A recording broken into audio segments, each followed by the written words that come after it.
All right. Um, all right. Now, again, if I'm looking for my external benefits, I take my market line straight up. This is external benefits. That's how much I have to subsidize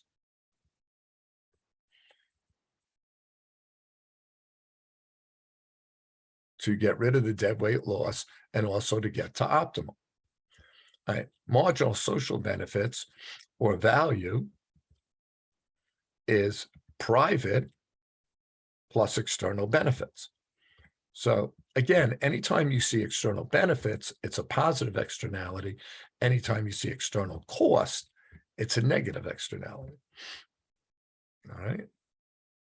And here, if they subsidize the amount of the external benefit, the deadweight loss would go away. The key for the external benefits and the external cost is just taking the market line straight on up. Okay.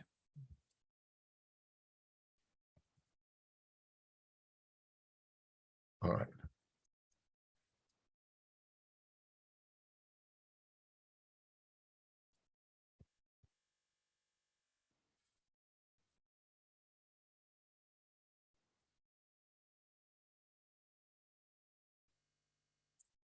And again, this is just what we did. All right. All right. The next thing he talks about collective taxes and all the collective taxes and excise tax that will fix the negative externality. And they call it collective tax and Pigovina, Pigovian. And the Pigovian tax, it's the same thing. That's just named after the economist. And all that's saying is you're internalizing your external cost. All right. Then under private solutions, he talks about the Coase theorem. And the Coase theorem is if private parties can bargain, they can handle the externality without government intervention. If private parties can bargain, they can handle the externality without government intervention.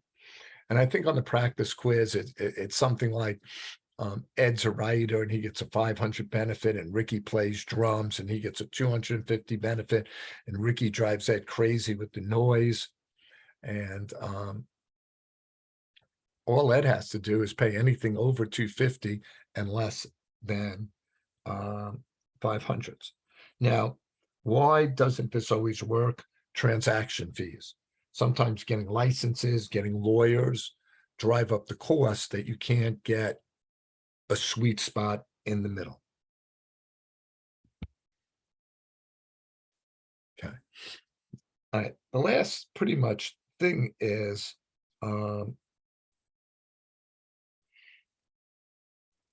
this is the tradable permits, and we talked about this in class.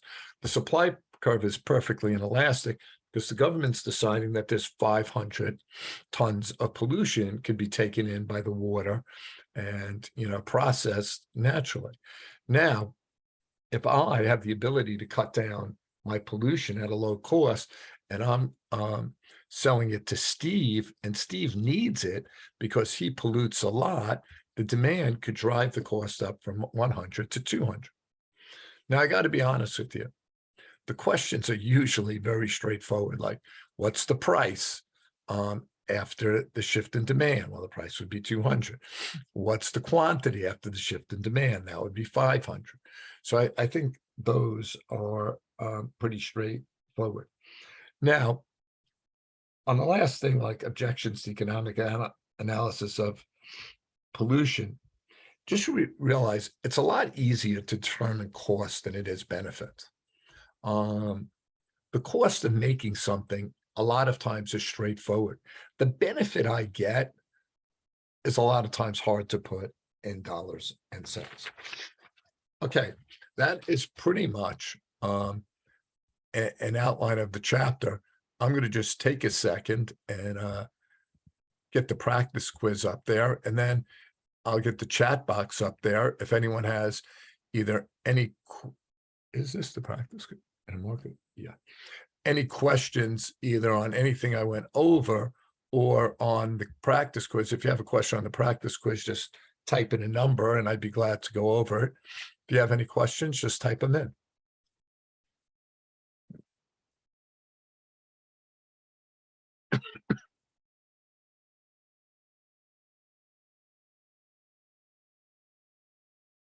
No one? Really? Number 9. Let's see, is number 9 what I think it is? Because what I think it is.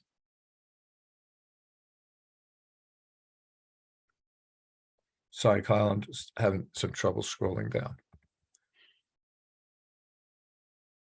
Yeah, it's the pollution fees.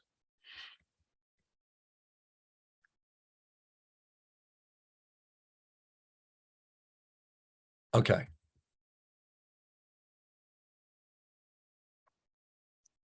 All right. So what this table is how much it costs to get rid of pollution. And what the answer are is the subsidy, say, the government would give the company. So if the government wanted to, so we're trying to reduce pollution 10 units. So let me look at the first answer, 67. All right. Well, the subsidy is greater than 54. I could get rid of that unit. I could get rid of that unit. I can't get rid of 82. The cost is greater than the subsidy, or 107. For the second one, B, I could get rid of that. That's the unit I could only get rid of because all the others, the subsidy is smaller than the cost. For the third, C, 1, 2, and then for D, 1. So if I add them up, 1, 2, 3, 4, 5, 6, B only gets rid of 6 units, and I want to get rid of 10 units. So I know that's not the answer. Okay. So what am I going to do? I'm going to scroll down to the to the right answer. So I don't have to go through them all, but you really almost have to go through them all to get it. So the answer here is 83. So the first 83 could get rid of 1, could get rid of 2, could get rid of 3, can't get rid of 107. Could get rid of the first unit and the second unit. Could get rid of the first unit, second unit, and third unit. Could get rid of the first and second. So 1, 2, 3, 4, 5, 6, 7, 8, 9, 10. They wanted 10. That's why 83 is the answer.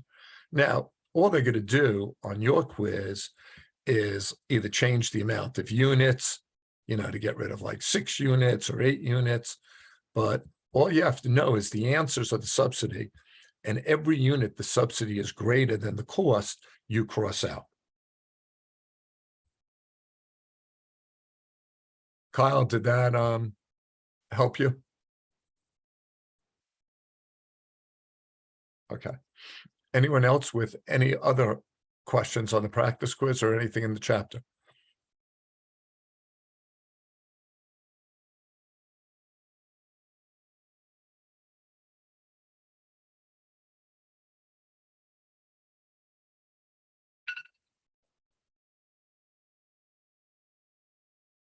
Really? It's that easy?